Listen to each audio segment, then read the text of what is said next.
দেখবেন, আশা করি ভালো লাগবে। 500 ছানার মধ্যে চিনি একটু দিচ্ছি যাতে গোলাপ জামটা লাল হবে। এটাকে ভালো করে থেসে নিচ্ছে আমার শ্বশুর মশাই। এটাকে কিছু সময় রাখতে দেব। চিনিটাকে গলে গেলে 50 গ্রাম ময়দা, 50 গ্রাম সুজি, জায়ফল গুঁড়ো করে রেখেছিলাম দিয়ে দিচ্ছি, আর 1 গ্রামের মতন খাবার সোডা, সব দিয়ে ভালো করে ধেসে নেব। আমার শ্বশুরমশাই একটা ভালো মিষ্টি বানাতে জানে, তাই আমি বললাম বাবা একটু আমার হাতে হাতে একটু করে দাও, দিলে ভালো হবে। তাই আমার হাতে হাতে একটু করে দিয়েছে। এখন আমি চিনির সিরা বানিয়ে নেব। এখানে আমি 1 লিটার জল দিয়েছি, 1 কিলো চিনি দেবো। চিনিটাকে না গলা অবধি এরকম ঘেঁটে নেবেন, না হলে লেগে যাবে কড়াইতে। এখানে 6টা এলাচ গুঁড়ো করে নিচ্ছি, এতে দিয়ে দেব।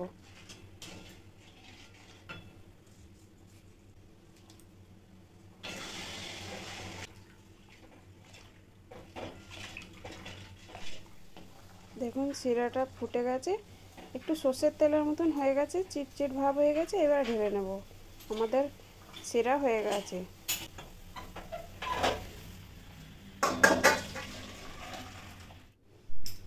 এবারে কড়াই বসিয়ে তেল দিয়ে দিচ্ছি।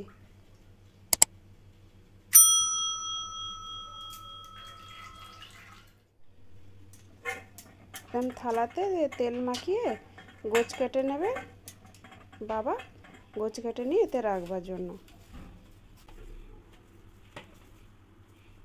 সব এইরকম সাইজে গোছ কেটে নিচ্ছে। দেখুন এক সাইজে পুরো গোছ কাটছে।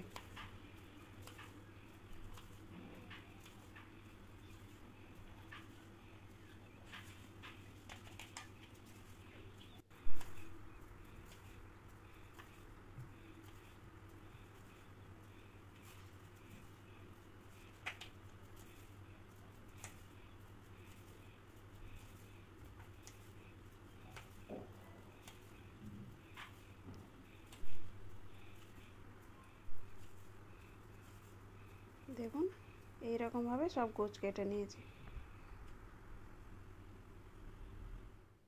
তবে এর মধ্যে নকুলদানা এক একটা দিয়ে দেবে। নকুলদানা দিলে ভালো জালিদার হবে গোলাপ জামটা, তাই একটা একটা করে নকুলদানা দিয়ে এরকম গোল করে নেবে।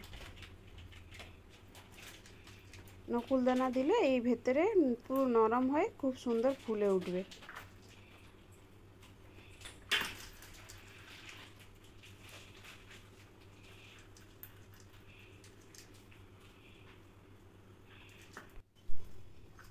এরকমভাবে সব নকুলদানাগুলো দিয়ে দিয়েছে দেখুন। এবারে গোল করে নেবে।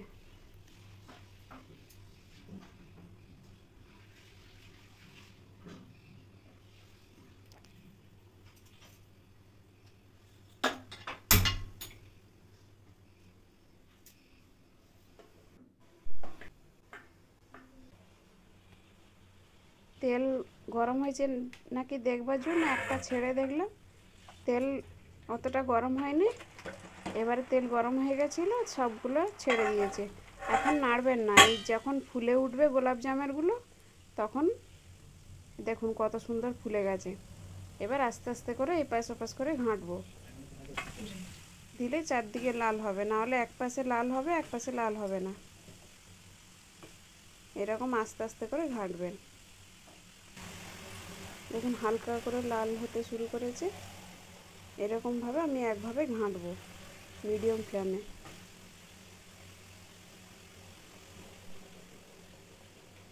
দেখুন কত সুন্দর লাল করে ভাজা হয়ে গেছে। এবারে শিরার মধ্যে দিয়ে দেবো।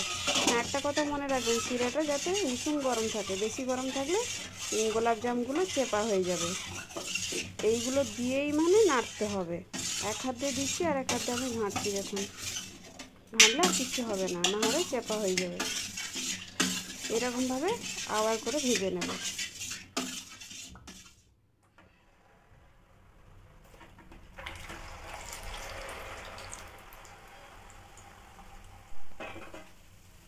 দেখুন কত সুন্দর ভেসে উঠছে আস্তে আস্তে করে।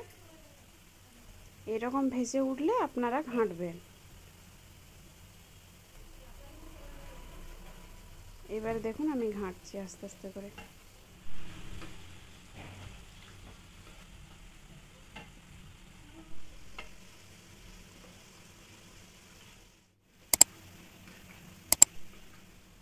দেখুন আবার এইটাও ভাজা হয়ে গেছে, এবার তুলে নেব। তুলে এনে ফের শিরার মধ্যে দিয়ে দেবো, দিয়ে ঘাঁটবো।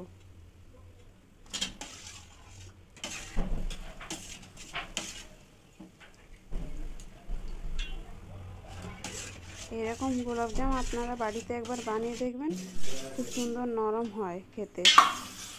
আমার ভিডিওটা কেমন লাগলো, ভালো লাগলে লাইক করবেন, শেয়ার করবেন, সাবস্ক্রাইব করবেন। আপনারা বাড়িতে বানালে আমাকে কমেন্টে অবশ্যই জানাবেন।